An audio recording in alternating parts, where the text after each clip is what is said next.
আগের নাম ছিল অভিজিৎ সাহা, এখন নাম হলো আব্দুল্লাহ।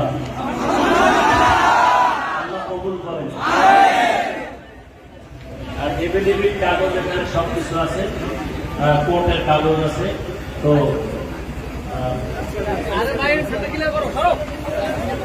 আবার আমি কালেমা পড়াইতেছি।